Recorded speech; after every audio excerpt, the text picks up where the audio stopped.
What's up guys, welcome back to the channel. If you're new here, be sure to hit that subscribe button so you can get all of the latest updates on all of my tank builds and what's happening with everything that I'm working on. It's been about a month or so since I last posted. I just got very busy with work and we kind of did a reorg. I got a new boss, new task, everything, so I'm going through the growing pains of that, and I just found it hard to find time to shoot videos over the weekend and kind of edit and post it up for you guys, but we're gonna get rolling again. I figured I'll do an update on this tank because the lights are on. The Lagoon 25, the lights are still off. So we'll do an update on this tank and then we'll get the videos rolling again on a consistent basis. So since the last video on this tank, I only had 2 rose bubble tip anemones. If you guys watch my old videos, I killed 3 in one night with the wave maker. So I picked up 1 and then that 1 split into 2. So one day I changed up the flow in my tank and all of my anemones started moving. So the 2 rose bubble tips started climbing up, and I took that opportunity to kind of scoop them up. And I watched a video by Farmer Ty on how to frag anemones. He did it with a scissor and I followed his steps. So I grabbed both of them up and I split them in half, and then I used a scissor and I cut them in half. So there's 1, 2 rose bubble tips, and then there's 3, 4 right there. So I have 4 rose bubble tips, and over here I have a rainbow, which I call a rainbow. If you look closely at the tips, it has a deep purple in it, so I'm calling that as a rainbow, and these are just rose to me. The green one never moved, so I left them alone. And speaking of rose bubble tip anemones, I picked up these 2 up top right here. They're kind of more goldish brown with green tints all around it. The seller that sold it to me told me that it's just a rainbow anemone, but we'll see what happens, because I think he didn't have a high quality light and they might have washed out in color. So under these AI primes, I'm hoping that it'll color up and look better. And behind that, I picked up a pink toadstool for only 20 bucks from someone on OfferUp. He included that oyster shell that it's sitting in. I think that's pretty cool.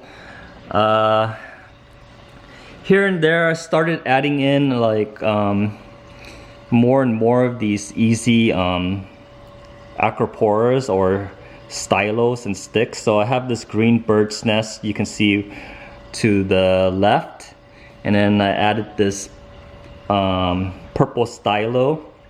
The reason I started adding them is because I started dosing calc, so I figured it would have the right parameters to thrive and grow similar to my Lagoon 25.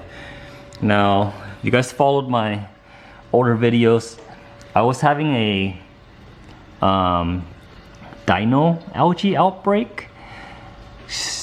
I did a dumb thing when I started this tank. I used tap water to start it off because I didn't want to drain the water and then refill it with RODI, and I'm out here in California where they're all strict on water and everything. So for my Lagoon 25, I did it the right way with RODI water, so I never experienced anything bad with the water. So I figured I'll just experiment and figure out for myself what happens when I use tap water. So this whole tank was tap water, and then I threw in salt, and then I was kind of concerned that the phosphates in the tap water would mess everything up. So I was slowly adding in corals, but everything looks like it's doing fine. And The only thing I had an issue with was the sludge that was on the rocks.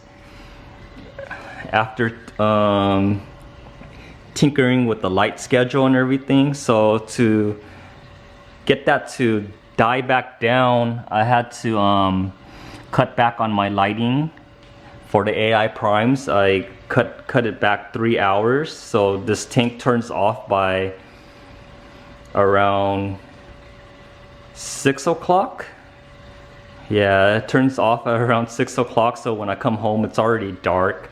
And for my refugium, I originally had the lights for the refugium to light up along with the tank lights and then shut off along with the tank lights. But to see what happens, I just changed the refugium lighting to 24/7, and it seems to have helped, but I still have some ways to go. It's dying back, but it could be better. So I'm doing water changes with RODI water, of course. So slowly we're getting all of that, or we're diluting all of that tap water that I originally had in here. It's been like months or so, so I could only see it getting better. You guys all know about my frag racks up here, up top. I started collecting zoas with anticipation for getting this 425 XL up, but I haven't had time. They're all still here. I'm feeding them reefroids and they're expanding. Some of them, they're growing like crazy, like this Wolverine right here in the center. They're growing like crazy, but the frag rack has a lot of algae on it. It just does not look clean. So I was looking for a yellow tang, and I know someone who knows someone in the wholesale business, so I asked her for a yellow tang, a hookup, and I think we had a communication breakdown. She gave me a yellow wrasse instead, so I got this guy in here. He's kind of cruising along, and I think he picks off like the worms and things like that, and he's getting along with everybody perfectly fine. But I'm still looking for that yellow tang just to clean up all of this algae on the frag racks. With the other new fishes, I added this 6-line wrasse because I noticed some of my zoas, they were closed up, so I figured they were like agitated with bristle worms or something like that. So I picked them up. So he's a really hard worker. He cruises around 24/7 looking for little critters to eat. Now the 2 snowflake clownfish, they're still doing good. They're like getting plump, and recently these 2 along with the saddleback clownfish right here, they're hosting all of the anemones. They're hosting all of the anemones here and there, and they're sleeping in it at night also. The lawnmower blenny, I got him to eat algae also, but then the tank was too crazy, so it's like trying to pick up other fish. This blue tang, you can see him nibbling off the algae. He's grown, he or she has grown like a lot since I picked him up. It was like a dime size, but you can see her picking, and you can see the lawnmower blenny eating off the glass right there. What else is there in here? We had this puffer. I threw him in like 2 days ago.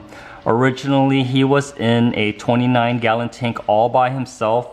My son got him for me for Father's Day, and I originally did not know what to do with him, because when you research topaz puffer, the results are not too positive in owning a topaz puffer in a reef tank. With the Google results, it says that these guys are mean, they attack other fish, they dive bomb other fish, they eat corals, they kill fish. So I was very cautious in adding him into the reef tank. So he was in a 29-gallon tank all by himself. But I converted some mollies and put them in with him to see what happens. And he kind of just kept to himself, like in this tank right here. He keeps to himself. And they're all over here. He's just over here cruising around. He left the mollies alone, so like a couple of days ago, I figured why not? I'm just gonna throw him into the Red Sea Reefer 350 because I don't have time to maintain the 29-gallon. I'm gonna throw him in here to see what happens. And I haven't seen him attack any fish, and I haven't seen him eat any fish or eat any corals. So he's doing perfectly fine right here. When I originally got him, I talked to the LFS, and there's a backstory behind him where I'm the 4th owner of this topaz puffer. He was picked up and returned 3 times before my son picked him for a Father's Day gift. So I guess he's staying here for life. I picked up this 425 XL like a month or so ago with intentions of housing him in there by himself with the frags. But yeah, this tank right here is gonna take some time to build. What else can I update you guys with? All of the frags and stuff on the bottom, if you guys followed along like months ago, I picked up a very nice UNS 60S tank. It's like it's used for planet tanks, but I kind of used it for a frag tank. But yeah, with scarce time, I broke down that tank and took out all of the frags and just placed them here on the bare bottom temporarily. They were mostly leathers and GSP, and I had some of these Xenias in there also. It was just kind of a backup tank just in case one of my tanks kind of crashed. I would have backup coral to repopulate the tanks. But yeah, the tank is looking okay. I'm not filtering any of the light with the gel filters. What I see on camera is exactly what I see with my bare eyes. So the color is true, what the camera is picking up. With all of the zoas up top right here, I've been feeding them reefroids, and some of them, they've been growing like crazy. These are like red hornets, and right here, wolverines. Most of them, I started off as single polyps because the guy selling them, he was selling them for like $5 a polyp, and my goal was to obtain as many varieties as I can. So I was picking up like a lot of single polyps, and they're just expanding all over the disc, but it's looking kind of messy right now. I need to get my this tank up and running soon, so be sure to be subscribed. I'll be sure to document the whole progression of this build. I'm thinking of building this up with another tank right next to it, so a long like 98 inch stand. But yeah, that's pretty much all I have to update you guys for now.